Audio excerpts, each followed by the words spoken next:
All right, so I have been talking to voters at the Merlot Library Early Voting Center polling place for like the last like 30 hours or something. Not straight. Um, but for the last like 2 to 3 days, I've been there from 9 to 6 or 7. And there's something really interesting that I want to clarify. Behind me, you see a district map. So this is District 4. This is the district I'm running in. It's huge. It's um, 5 miles long by 3 miles wide, and it is divided into two sub-districts. So one of the things that I learned is that some people are voting against a candidate. So they're voting against a teachers union candidate because they feel like they need more balance on the board. So they're voting, they believe that if they vote for Ellen, that they would be voting against Karen to keep Karen off the board. So here's why that actually won't work. Um, and when I explain this to people, this is just like the election law. They were surprised, but also just like misinformation. So I want to clarify this. This is the district. You can't see me because I'm green screening it. You see how there's like a light part and then a gray shady part. So the district is broken up just for this election into two parts. Every district has sub-districts. So we're going to call this like a super district. First, you elect someone, and then the mayor has to appoint someone in the opposite sub-district where the elected person lives. So the, there's 6 candidates running in District 4. 4 of them live in 4B, which is the gray shaded area. I don't know if you can see this. 4B is like a U shape. It's kind of gerrymandered. Um, it's most of Lincoln Park, and then it goes up to North Center, and then a little bit like some high rises over on the lakefront.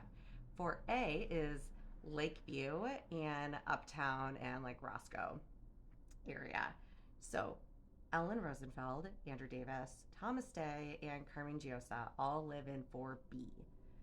So if any of them win, the other ones cannot legally be appointed because the whole point was to have like equity and balance in the district. Karen Zacher and Kimberly Brown, me, both live in 4A. So if I win the election, Karen legally cannot be appointed. So I explained that to people. I'm like, well, if Ellen wins, Karen's going to get on the board. Like, why would the mayor not appoint the one CTU backed candidate who's also been on an election campaign like tour since April to the board? And he legally has to. So he would be appointing, if Ellen wins in 4B, he has to choose someone who legally lives in 4A.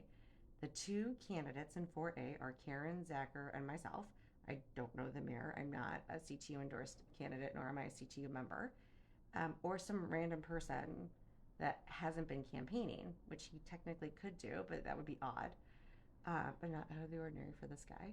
But he'd probably pick Karen. So if Ellen wins, Karen's getting on the board. So this notion of like vote for Ellen because you're voting against Karen is functionally wrong. If you want to vote for someone, vote for their experience. But if you're voting against Karen, the only person that can keep Karen off the board is me, legally. And the only candidate, there's no other candidate in 4A except me. And if I win, Karen legally cannot be appointed. And I also think I have the most experience. But I just want to explain that. I did a blog post, I'll drop it in the chat as well. But this is why, like, just listening to whoever has the most money marketing messages is really, I would say, almost dangerous, because all those people who vote for Ellen and then they're going to wake up one day if she wins and be like, how did Karen get on the board? And I talked to Ellen's people. They know this. Like, they know. They're not, they want Ellen to get elected because they want Ellen to get elected.